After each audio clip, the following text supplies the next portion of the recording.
Chapter 26. The Burial.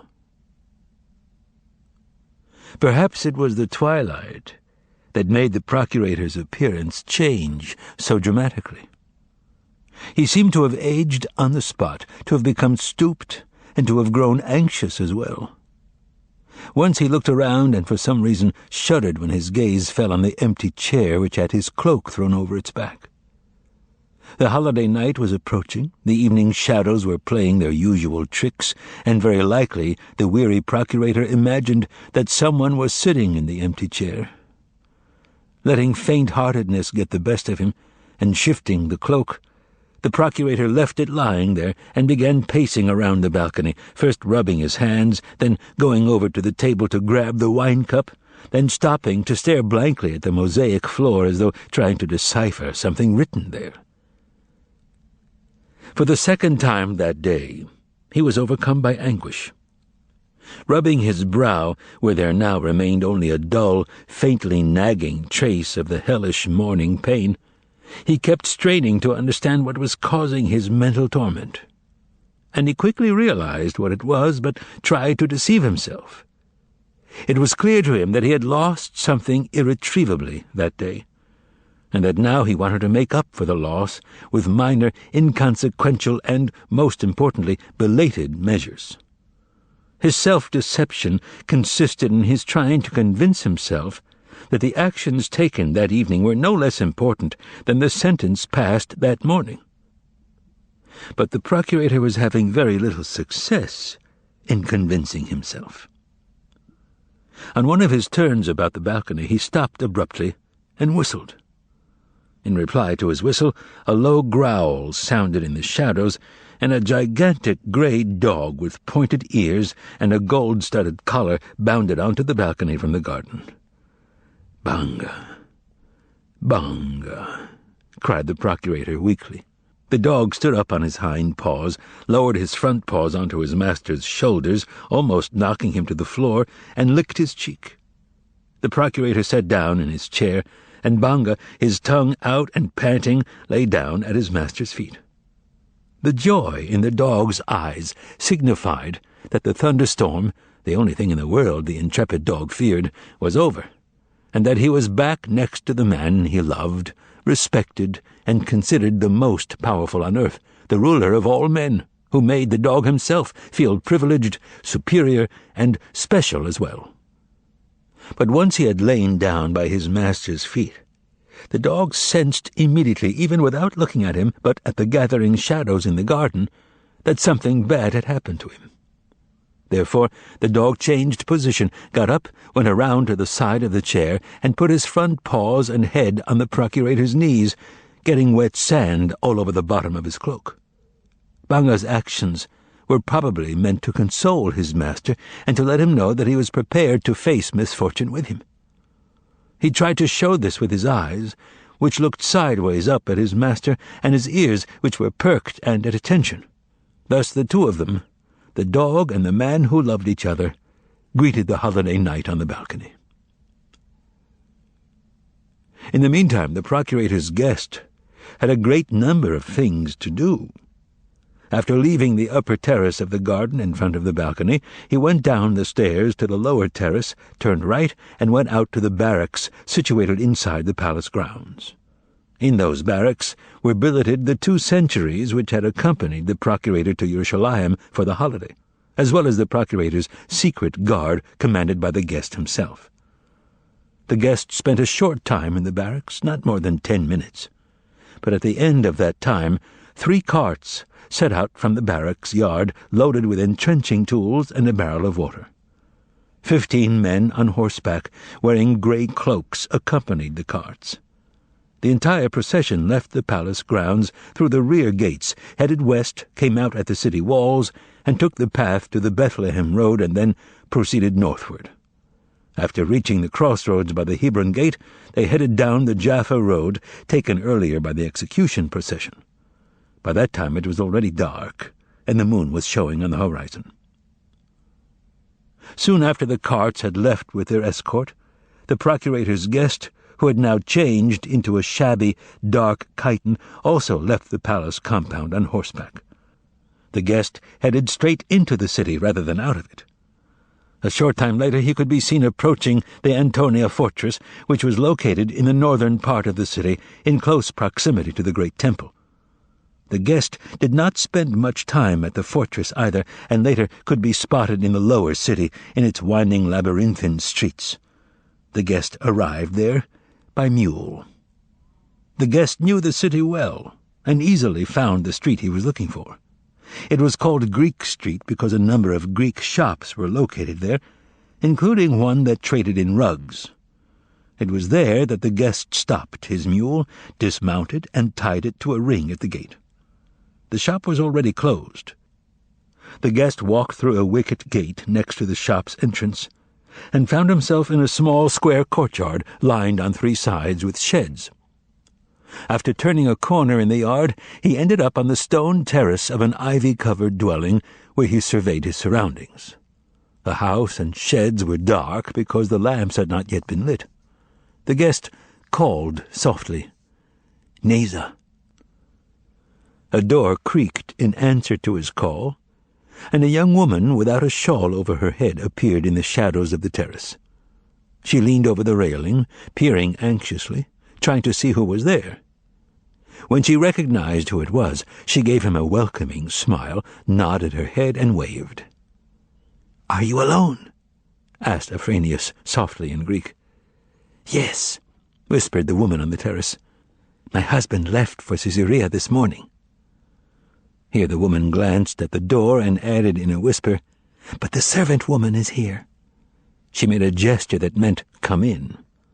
Afranius glanced back and stepped onto the stone stairs. He and the woman then disappeared inside the house. Afranius spent a very short time at the woman's house, not more than 5 minutes. After that, he left the house and terrace, pulled his hood down lower over his eyes, and went out into the street. By then the lamps were being lit in the houses, the holiday eve throng was still immense, and Afranius on his mule was lost in the stream of people on foot and on horseback. Where he went after that is not known.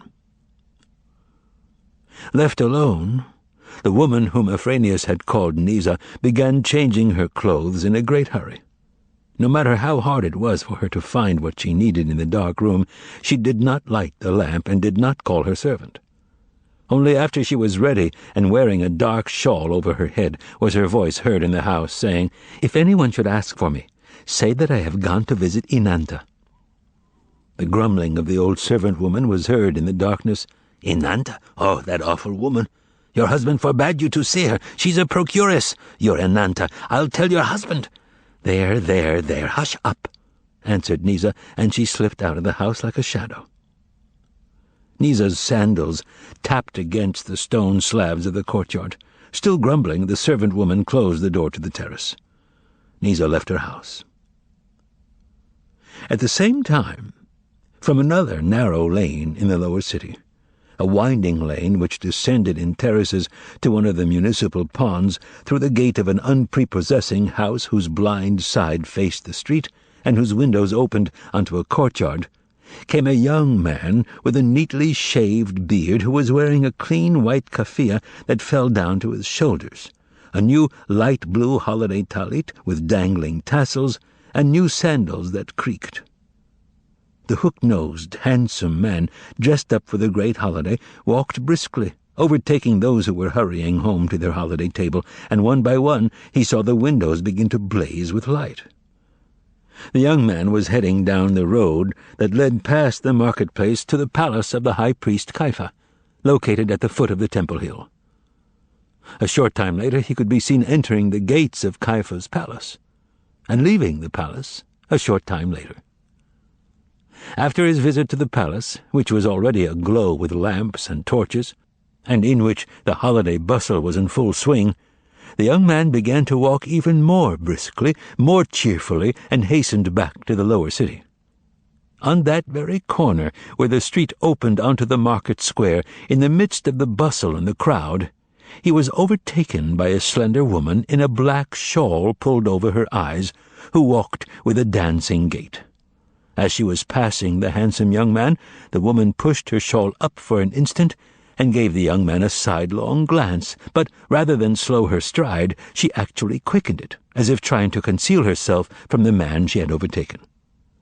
The young man did not merely notice the woman, no, he recognized her, and having done so, he shuddered and stopped, gazing after her in bewilderment, and then immediately set off to catch up with her. After nearly knocking over a passer-by carrying a jug, the young man caught up with the woman and, breathing heavily from excitement, called out to her, "Nisa!" The woman turned, narrowed her eyes as her face expressed cold annoyance, and replied dryly in Greek, "Oh, is that you, Judas? I didn't recognize you at first. But that's all to the good. We have a saying that he who is not recognized will become a rich man."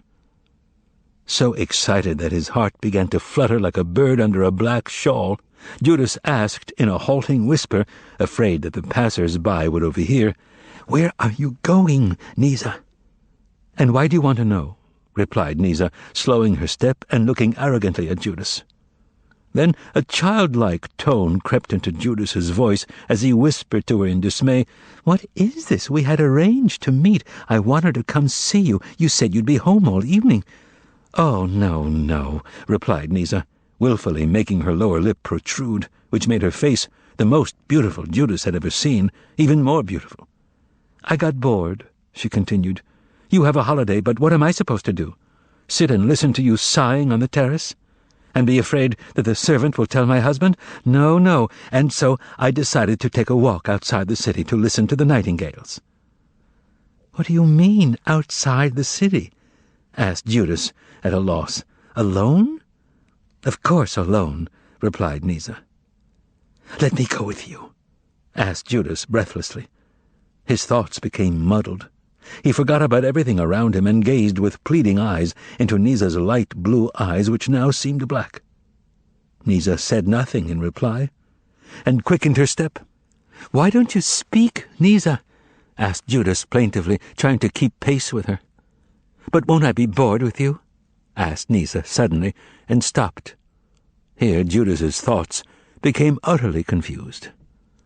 "Well, all right," said Nisa, finally softening. "Let's go." "But where? Where to?" "Wait. Let's step into this yard here and decide, otherwise I'm afraid that someone I know will see me and say later that I was out on the street with my lover." And here Nisa and Judas disappeared from the marketplace.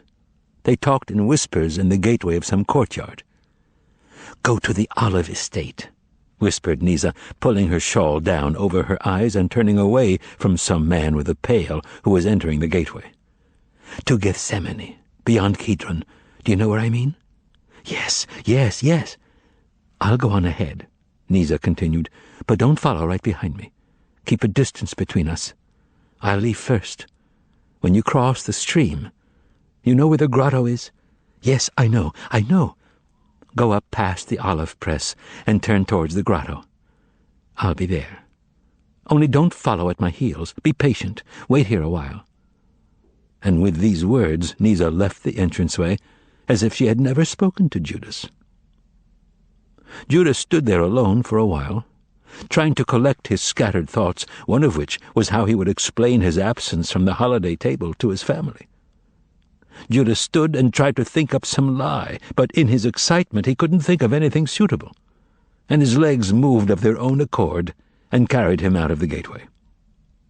Now he changed his route, and instead of heading for the lower city, he turned back toward Caiaphas' palace. The holiday was already in full swing in the city. Not only were lights glittering in all the windows around Judas, but prayers and blessings could already be heard. Latecomers were urging on their mules, whipping them, and shouting at them. Judas's legs carried him along by themselves, and he failed to notice the fearsome, moss-covered Antonia towers as they flew past him. He did not hear the blast of trumpets in the fortress, and he paid no attention to the Roman cavalry patrol whose torch flooded his path with quivering light. When Judas turned after passing the tower, he saw that 2 gigantic 5-branched candelabra had been lit above the temple at a dizzying, fearsome height.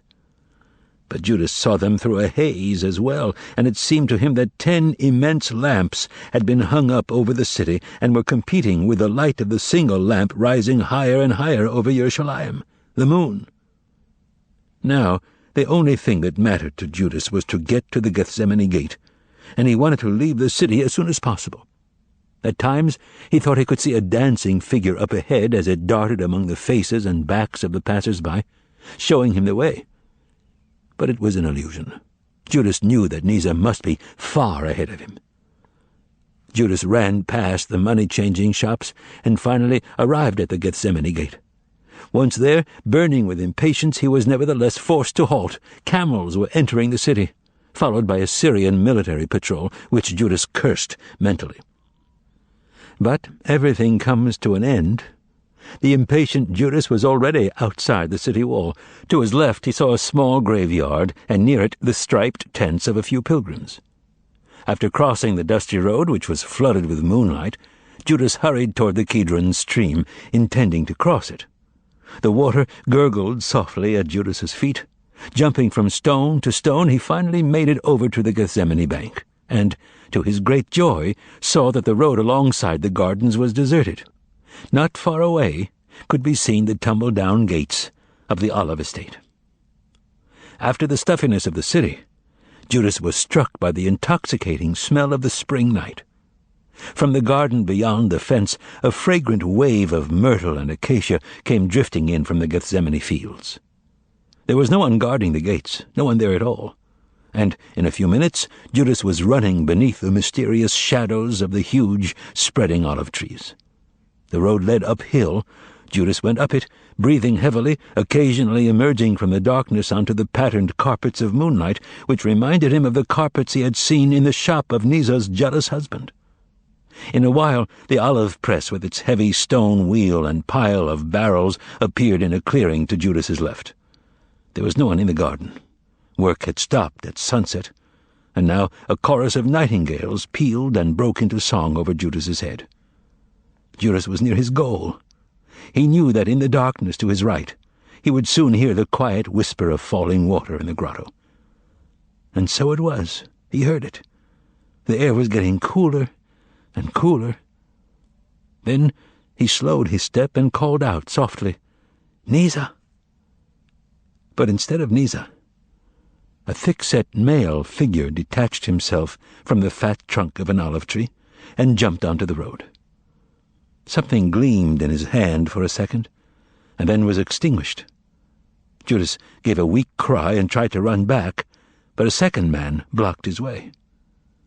The first man, the one in front, asked Judas, "How much did you get just now? Talk if you want to save your life." Hope flared up in Judas's heart, and he cried out in desperation, 30 tetradrachmas! 30 tetradrachmas! That's all I got! I have it with me! Here's the money! Take it, but spare my life!" The man in front immediately snatched the purse out of Judas's hands, and at the same instant a knife flew up behind him and struck the would-be lover under the shoulder blade. Judas was pitched forward, his arms raised and his fingers clutching the air. The man in front caught Judas on his knife and plunged it to the hilt into Judas's heart. "Nisa," said Judas, in a low, reproachful rasp that was quite unlike his own high, clear, youthful voice, and never uttered another sound. His body hit the ground so hard it began to hum. Then a third figure appeared on the road. He was wearing a hooded cloak. "Don't delay," he ordered. The assassins quickly wrapped up the purse with a note given them by the third man in a piece of leather skin and tied it crosswise with twine.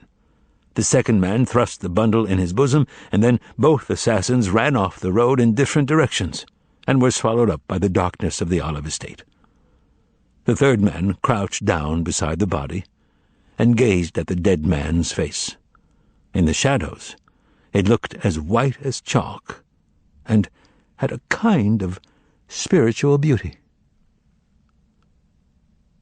Seconds later there was not a living soul on the road. The lifeless body lay with its arms flung out. A patch of moonlight fell on his left foot, making every strap of his sandal clearly visible. The whole Gethsemane garden rang with the singing of nightingales.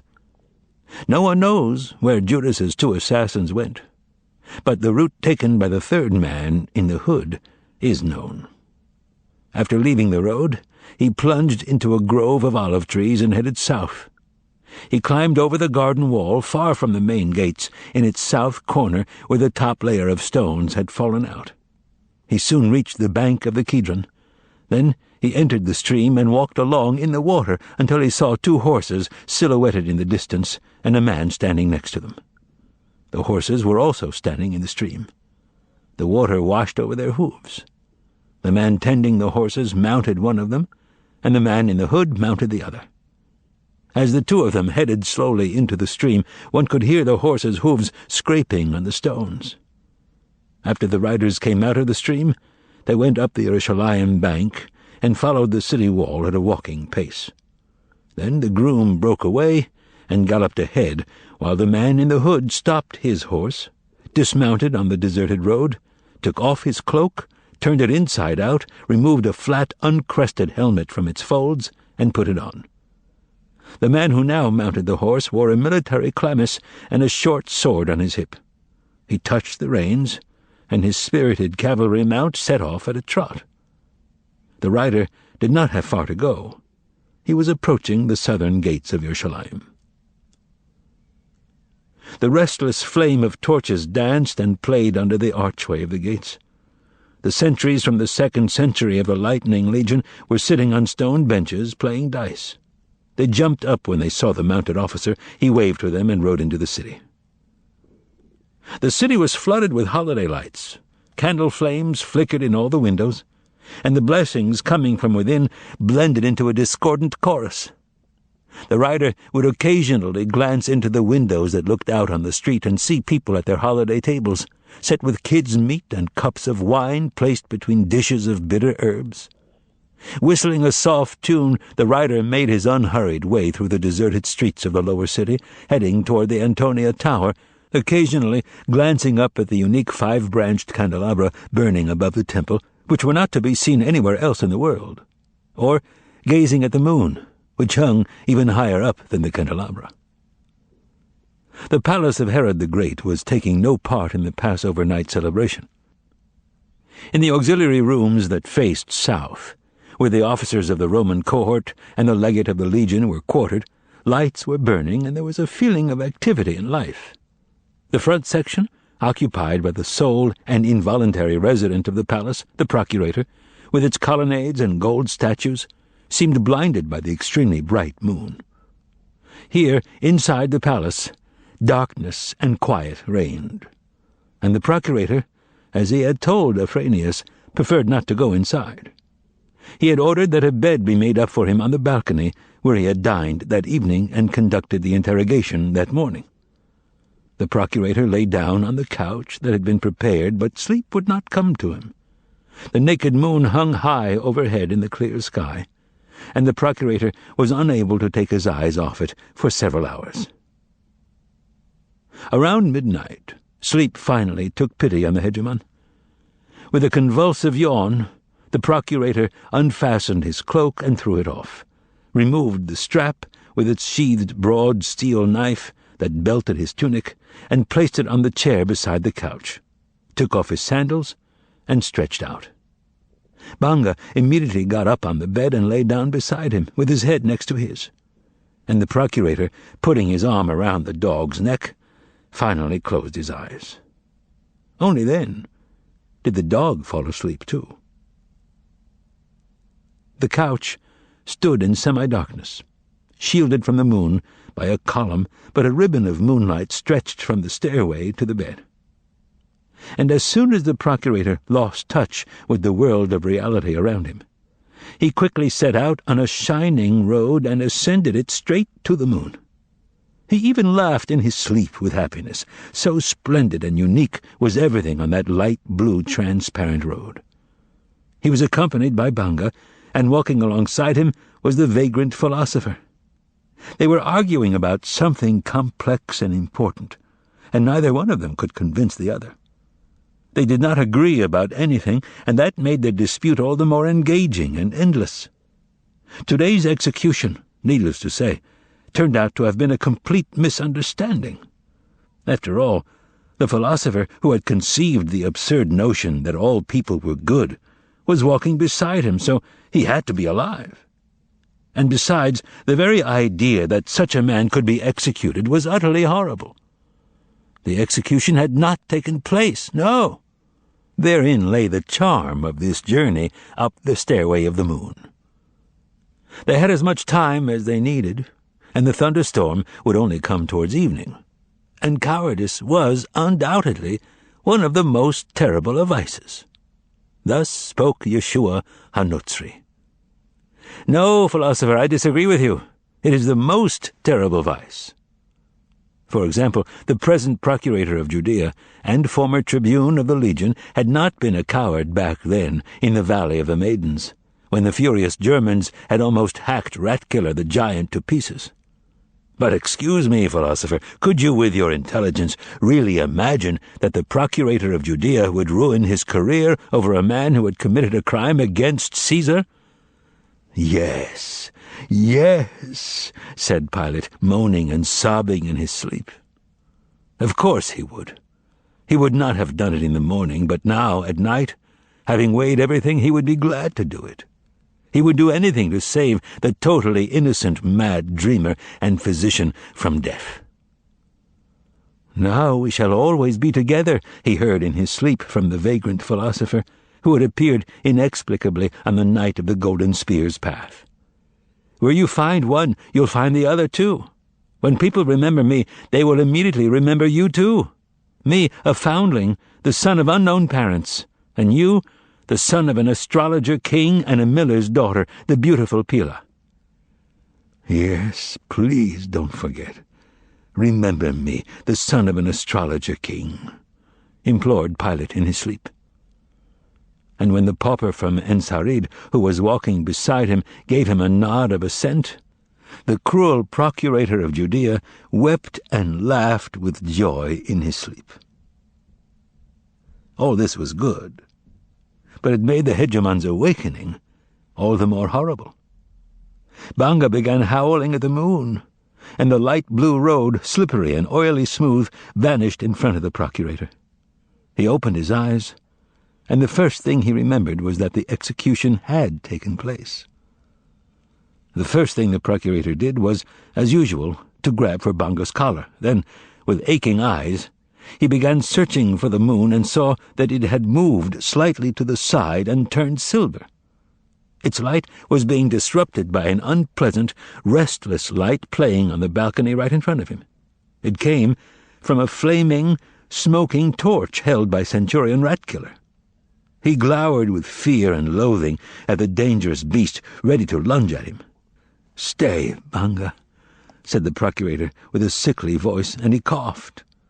Shading his eyes from the flame, he continued, "Even at night, and in the moonlight, I have no peace. Oh, gods! You too have a bad job, Mark. You maim soldiers." Mark looked at the procurator with profound astonishment, and the latter came to his senses. In an effort to smooth over the gratuitous words he had spoken when not fully awake, the procurator said, "Don't take offense, Centurion. My position, I repeat, is even worse. What do you want?" "The chief of the Secret Service is here to see you," Mark reported calmly. "Send him in. Send him in," ordered the procurator, coughing to clear his throat, and feeling for his sandals with his bare feet. The flame played over the columns. The centurion's caligas clattered on the mosaic. The centurion went out to the garden. "Even at night, and in the moonlight, I have no peace," said the procurator to himself, his teeth clenched. The man in the hood took the place of the centurion on the balcony. "Banga, stay," said the procurator quietly, pressing the back of the dog's head. Before he began to speak, Afranius, as was his custom, took a look around and stepped into the shadow.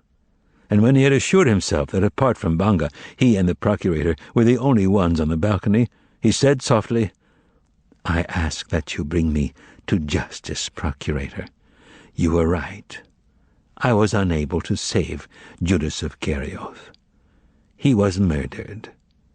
I ask to be tried and discharged.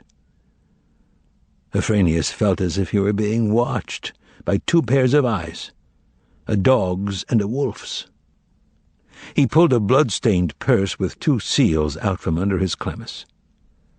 Here is the bag of money the murderers threw at the high priest's house.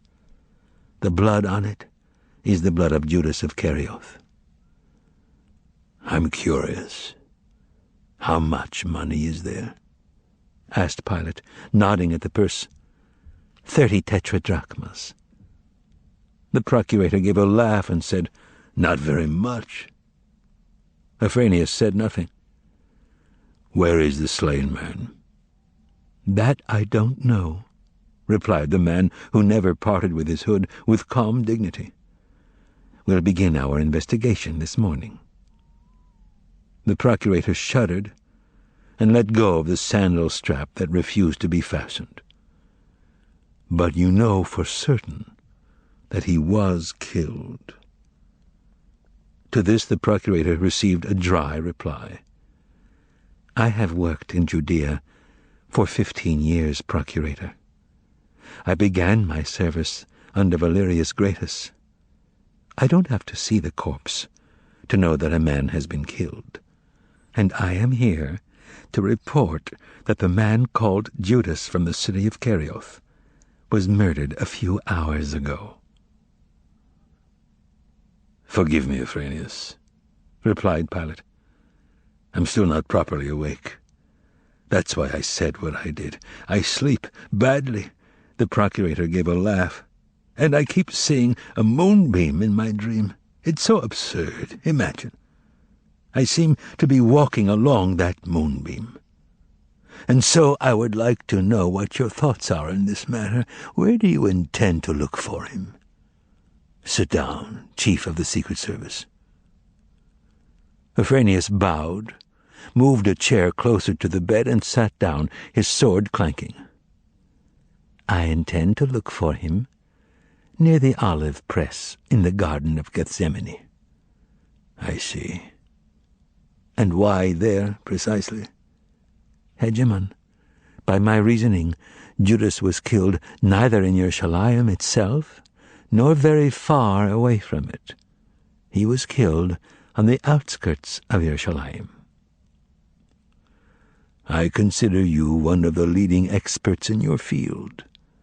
I cannot speak of Rome, of course, but in the colonies you are without equal. Explain to me why.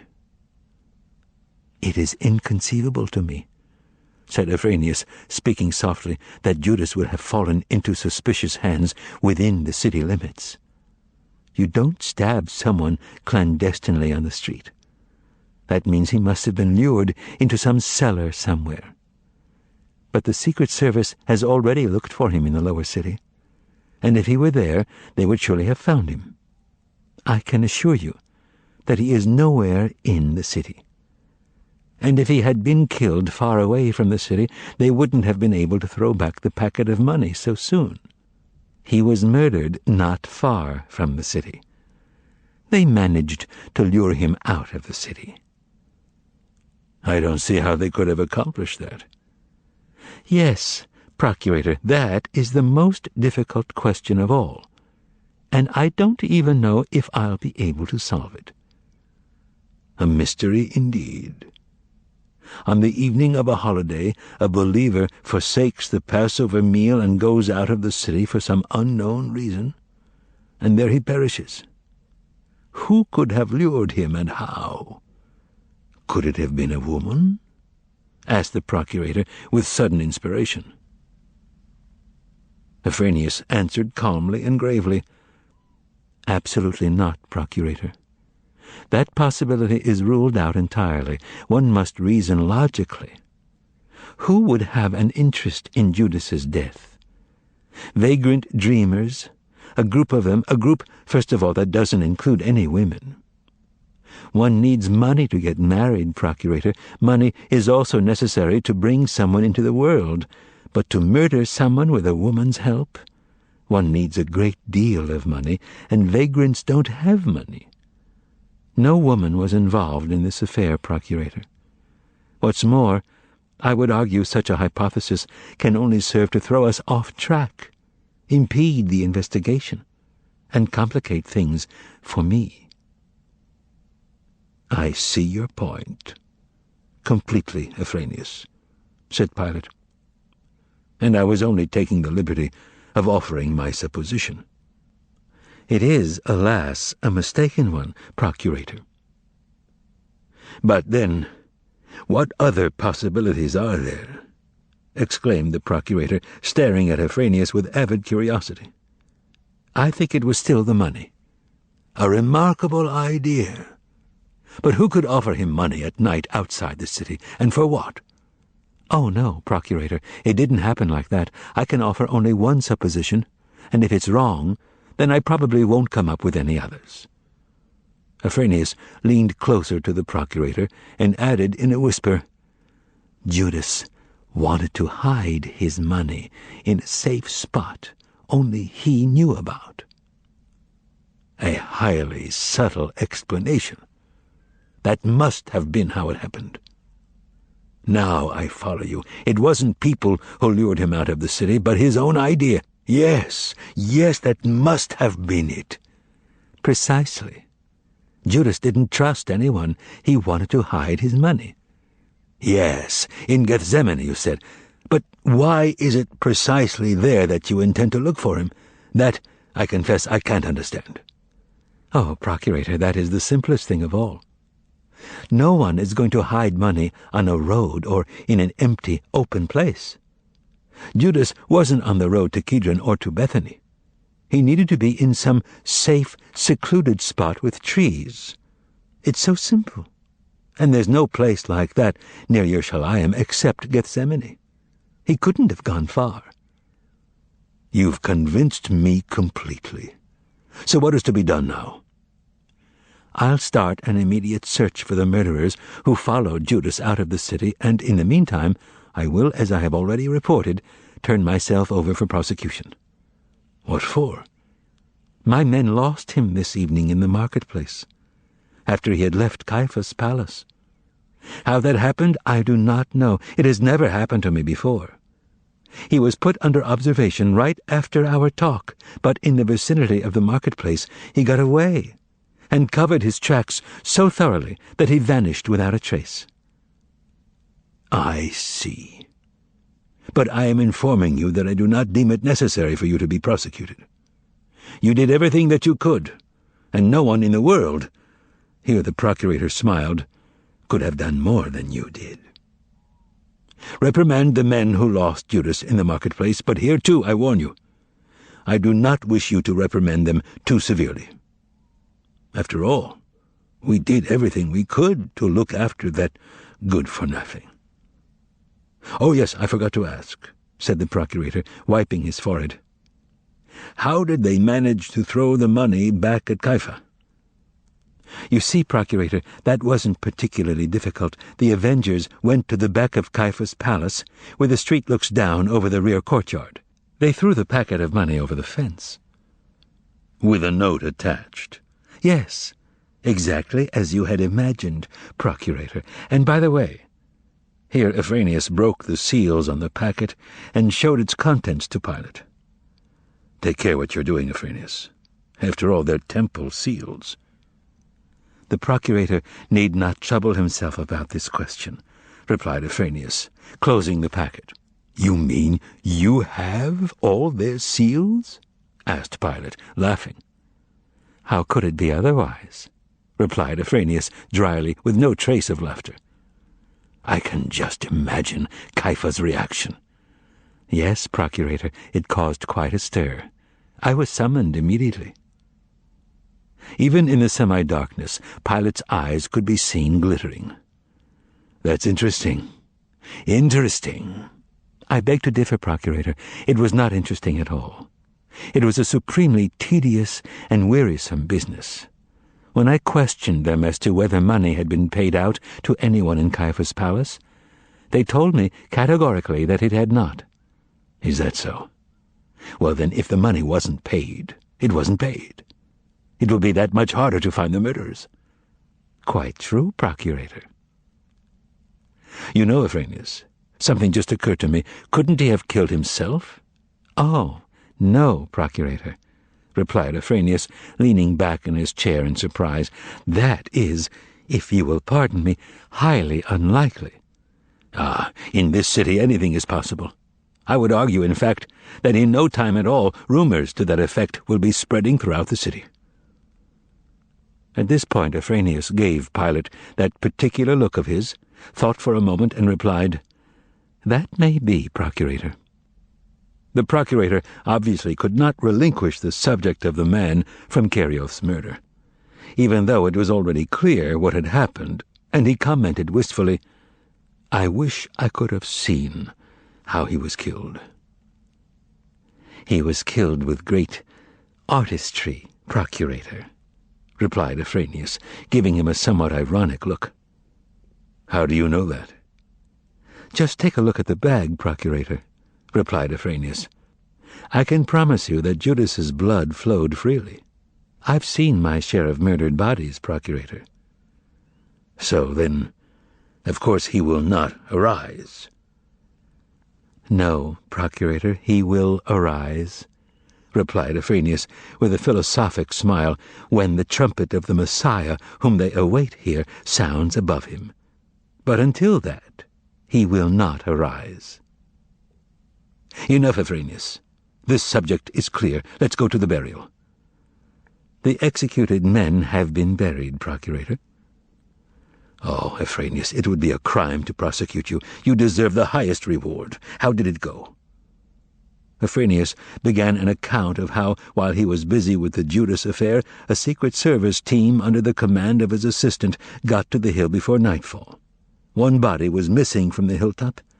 Pilate shuddered and said hoarsely, "Ah, why didn't I foresee that?" "It is not worth getting upset about, Procurator," said Afranius, and continued his account. The bodies of Dismas and Gestas, their eyes pecked out by birds of prey, were picked up, and then a search was undertaken for the third body. It was soon located. Some man had... "Levi Matvei," said Pilate, stating rather than questioning. "Yes, Procurator." Levi Matvei had been hiding in a cave on the northern slope of Bald Skull, waiting for it to get dark. He had Yeshua HaNotzri's naked body with him. When the men entered the cave with a torch, Levi flew into a fit of rage and despair. He shouted that he had committed no crime, and that anyone had the right, according to the law, to bury the body of an executed criminal if he wished to. Levi Matvei kept saying that he did not want to part with the body. He was agitated and kept shouting something incoherent, begged, then threatened or cursed. "Did they have to seize him?" asked Pilate gloomily. "No, Procurator, they did not," answered Afranius very soothingly. The daring madman was calmed when it was explained that the body would be buried. Levi, after absorbing what had been said, quieted down, but declared that he wasn't going away and wanted to take part in the burial. He said he would not go away even if they were going to kill him, and even offered them the bread knife he had with him for this purpose. "Did they chase him off?" "No, Procurator, they did not. My assistant allowed him to take part in the burial." "Which of your assistants was in charge?" asked Pilate. "Ptolemy," replied Afranius, adding with alarm, "Did he perhaps make a mistake?" "Go on," replied Pilate. "There was no mistake. In general, I am beginning to feel somewhat at a loss, Afranius, since apparently I am dealing with a man who never makes mistakes, and that man is you." They put Levi Matvei into the cart along with the bodies of the executed men, and 2 hours later they arrived at a deserted canyon north of Yerushalayim. There the men worked in shifts, and in about 2 hours they had dug a deep ditch and buried all 3 of the bodies. "Were they naked?" No, Procurator. The men had brought chitons for that very purpose. Rings were put on the fingers of the corpses. Yeshua's ring had 1 marking, Dismas's 2, and Gestas's 3. The ditch was filled in and covered over with rocks. Ptolemy knows what the identifying marker is. Ah, if only I had foreseen it, said Pilate, frowning. I would have liked to have seen that Levi Matvei. He is here, Procurator. Pilate's eyes widened, and he stared at Ephraimius for some time before he said, Thank you. For all that was done in this matter, please have Ptolemy sent to me tomorrow. And in the meantime tell him that I am well pleased with him. And I ask that you, Ephraimius. Here the procurator took a ring from the pocket of his belt, which was lying on the table, and handed it to the chief of the Secret Service. Accept this as a token of my esteem. Ephraimius bowed and said, It is a great honor, Procurator. I ask that you reward the men who took care of the burial, and reprimand those responsible for losing Judas. Now send me Levi Matvei. I wish to hear more details about Yeshua. Certainly, Procurator, replied Ephraimius, and he began bowing as he withdrew. The Procurator clapped his hands and shouted, Come here! Bring me a lamp in the colonnade! By the time Ephraimius had reached the garden, lights were seen flickering behind Pilate in the servants' hands. 3 lamps were placed on the table in front of the Procurator, and the moonlit knight retreated into the garden, as if Ephraimius had taken it away with him. Taking Ephraimius's place on the balcony was a short, scrawny stranger, and beside him was the giant centurion. The latter, at a glance from the Procurator, withdrew to the garden and disappeared. The Procurator studied the new arrival with avid and slightly fearful eyes. It was the kind of look one gives someone one has heard of and thought a lot about, and whom one is meeting for the first time. The newcomer was about 40, ragged, black, caked with dried mud, and glaring wolfishly from under his brows. In short, he was very unprepossessing and resembled hundreds of other beggars in the city who flocked around the temple terraces or marketplaces of the dirty, noisy lower city. The silence between them lasted for some time, and was broken only by the strange behavior of the man who had been brought before Pilate. A change came over his face. He tottered, and would in fact have fallen if his dirty hand had not grabbed onto the edge of the table. "What's wrong with you?" Pilate asked him. "Nothing," Levi Matvei replied, and made a movement that looked as if he had swallowed something. His dirty, bare neck bulged out and then sank in. "What's wrong? Answer me," Pilate repeated. "I'm tired," Levi replied, and stared gloomily at the floor. "Sit down," said Pilate, pointing to the chair. Levi looked distrustfully at the procurator, moved over to the chair, cast a frightened eye over its gilded arms, and then chose to sit not on it, but on the floor beside it. "Why didn't you sit on the chair?" asked Pilate. "I'm filthy. I'll soil it," said Levi, staring at the ground. "Then I'll get you something to eat right away." "I don't want to eat," replied Levi. "Why lie?" asked Pilate softly. "You haven't eaten for a whole day, perhaps longer. All right, then, don't eat. I sent for you because I wanted you to show me the knife you had." "The soldiers took it away from me when they brought me here," replied Levi sullenly, adding, "Get it back for me. I have to return it to its owner. I stole it." "Why?" "To cut the ropes," replied Levi. "Mark!" shouted the procurator, and the centurion stepped into the colonnade. "Give me his knife." The centurion removed a dirty bread knife from one of the 2 sheaths on his belt and handed it to the procurator. He then withdrew. "Who did you steal the knife from?" "From a bread store at the Hebron gate, right on the left as you enter the city." Pilate looked at the wide blade, tested its sharpness with his finger for some reason, and said, Don't worry about the knife. It will be returned to the shop. And now I want something else. Show me the parchment you carry around with you, where Yeshua's words are written down." Levi looked at Pilate with hatred, and smiled such a malicious smile that his face became all distorted.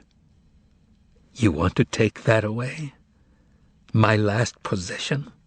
he asked. "I didn't say hand it over," replied Pilate. "I said, show it to me." Levi rummaged inside his shirt and pulled out a roll of parchment. Pilate took it from him, unrolled it, spread it out between the lamps, and with a frown on his face began studying the barely decipherable ink markings. The scrawly lines were hard to follow, and Pilate frowned as he bent over the parchment, running his finger over the lines. He did manage to make out that the writing was a disconnected set of sayings, dates, household jottings, and poetic fragments.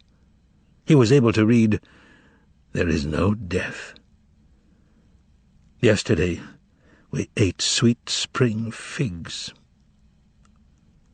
Grimacing from the effort, Pilate squinted and read, "We shall see the pure stream of the water of life. Mankind will gaze at the sun through transparent crystal." Here Pilate shuddered. In the parchment's concluding lines he could make out the words, "greater vice, cowardice." Pilate rolled up the parchment and handed it brusquely back to Levi.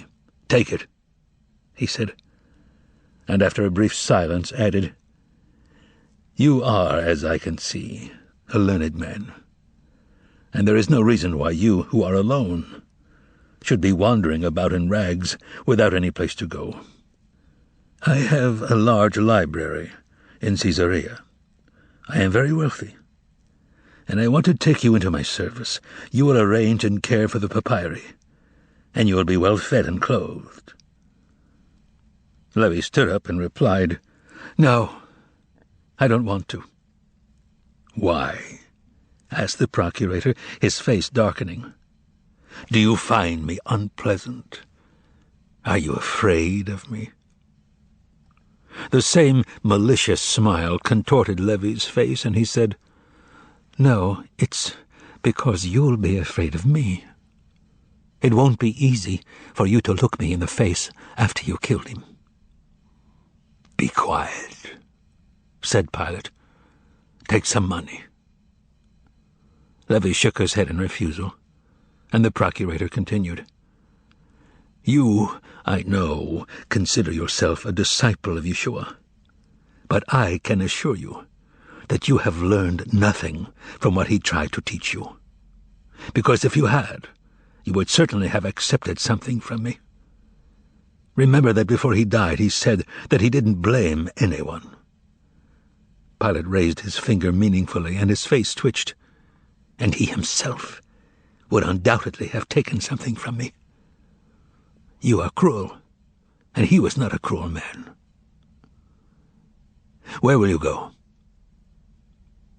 Levi suddenly walked over to the table, rested both hands on it, and staring with burning eyes at the procurator, whispered to him, "Know, Hegemon, that I am going to murder a certain man in Yerushalayim.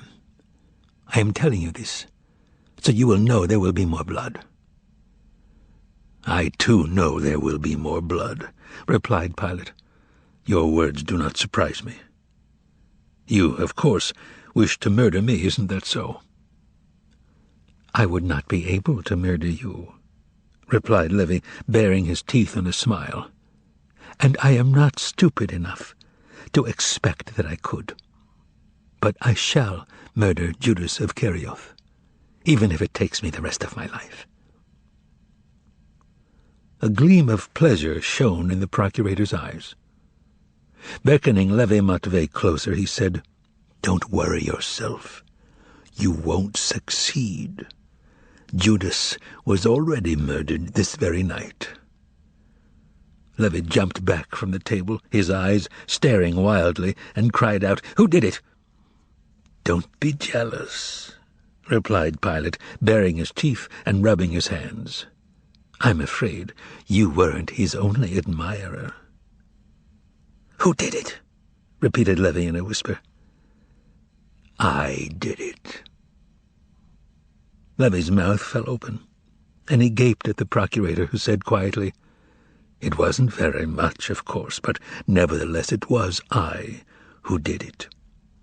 And he added, "Well, will you take something now?" Levy thought for a while, relented, and finally said, "Tell them to give me a piece of clean parchment."